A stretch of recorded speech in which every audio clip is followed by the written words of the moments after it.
को जो है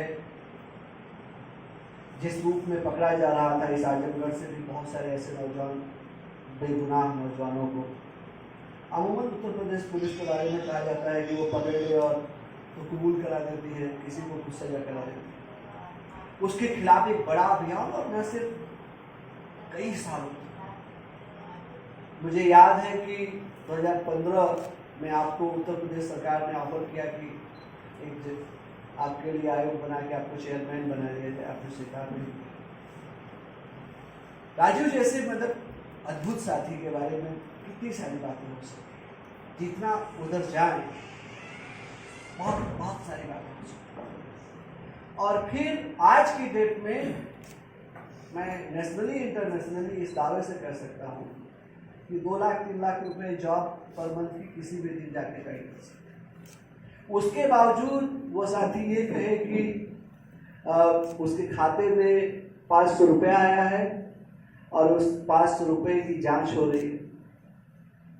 यहाँ के क्राइम ब्रांच का कोई इंस्पेक्टर फोन करे कि आप अपना खाता जरा जांच करा दीजिए। तो ये जरूर कोई ऐसी बात है जो सामान्य से हटकर है। इसका मतलब यह है कि राजू यादव कुछ ऐसा कर रहे हैं जो सामान्य दिनचर्या सामान्य लोग नहीं करते। राजू यादव अपने पूरे जीवन को इस देश की बेहतरी के लिए लगाना चाहते हैं। वो किसानों के आंदोलन में खड़ा होना चाहते हैं, वो एनआरसी सीए के आंदोलन में जेल जाना चाहते हैं, वो पवई की जमीन किसानों की जा रही हो और चाहे एयरपोर्ट के नाम पे जमीन ली जा रही हो उसके खिलाफ खड़े हो गए। और जब भी कोई हमारे आम लोगों की लड़ाई के लिए खड़ा होगा तो उसके साथ ये सब कभी कभी मित्र के भाव में ये चिंता बहुत होती है, गहरी चिंता होती है। यार लगभग 40 साल उम्र होने जा रही है, हमारे यहाँ 25 साल में सेटलमेंट खोजते हैं, 27 साल में गाड़ी बंगला बीवी बच्चे। और मेरा एक दोस्त ये कह रहा है कि नहीं, इस लड़ाई में रहना है। आजमगढ़ उसे कैसे देखता है ये आजमगढ़ में। आज की इस बातचीत में यहां से मैं सोच कि आजमगढ़ ने भेजा था एक अपना बेटा तैयार होने, जो इलाहाबाद से, जेएनयू से, आईएमसी से, लखनऊ से होते हुए फिर आजमगढ़ की लड़ाई में पहुंचा।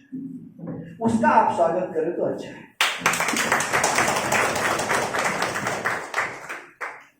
अब हम लोग कार्यक्रम पे बात करें तो पेरियार पर तो ठीक ठीक कुछ बात आई है, कुछ करेंगे, लेकिन सबसे जो महत्वपूर्ण एक यहाँ के लोकल आइकॉन हम लोग जब कहते हैं, आदरणीय दलसिंगार यादव जी, उनकी एक जीवन यात्रा है समाजवाद की। सिफत मिश्रा जी के संपर्क में आकर के उन्होंने शुरू किया, समाजवादी उस चेतना के साथ आगे बढ़े। ये समाजवादी पार्टी और समाजवादी में बड़ा अंतर है। वो समाजवादी थे, समाजवादी पार्टी वाले समाज। और फिर उन्होंने सोशलिस्ट पार्टी से पहला चुनाव लड़ा है 1969, जिसमें वो विधायक बने। उसके बाद फिर 2 चुनाव ऐसे रहे जिसमें वो फिर 1979 में, फिर 80 में वो कांग्रेस में चले गए। और कांग्रेस जाने के बाद उन्होंने 2 चुनाव लगातार यहाँ उसी गोपालपुर से ही वो दोनों चुनाव लड़े, लेकिन हार गए। उसके बाद फिर कांग्रेस के ही बैनर पे चुनाव जीत गए, जिसमें 1 साल वो मंत्री भी रहे और घाटी समाजवादी तरीके से। दूसरा आगे बढ़े तो 91 में बीपी सिंह के साथ जनता दल में शामिल रहे और जनता दल का उन्होंने चुनाव उसमें लड़ा और विधायक हुए। ये उनकी एक यात्रा है, राजनीतिक यात्रा है। लेकिन उनके भीतर जो समाजवादी चेतना है कि वो उन मूल्यों को स्वीकार कर रहे हैं, समाजवाद का अर्थ अलग अलग परिप्रेक्ष्य में लिया जा सकता है।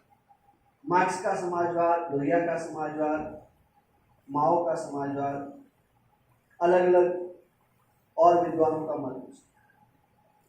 लेकिन एक बात पक्की मैं समझता हूं लोहिया के समाजवाद से, ये 5 उंगलियां हैं, इन 5 उंगलियों को पोषण बराबर चाहिए।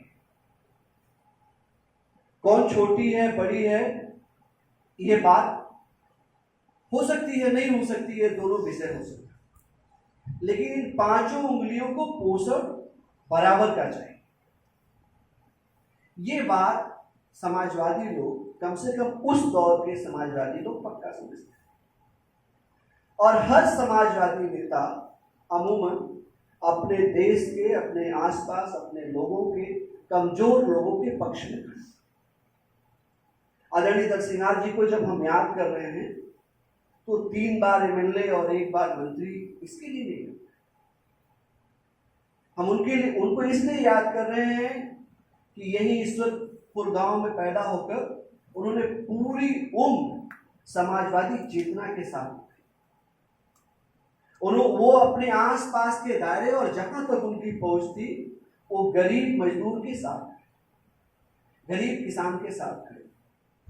ये बहुत जगजाहिर सी बात है, जब आप गरीब वंचित खोजेंगे तो वो अधिकांशतः भारतीय जाति व्यवस्था में दलित मिलेगा या पिछड़ी जाति का मिलेगा।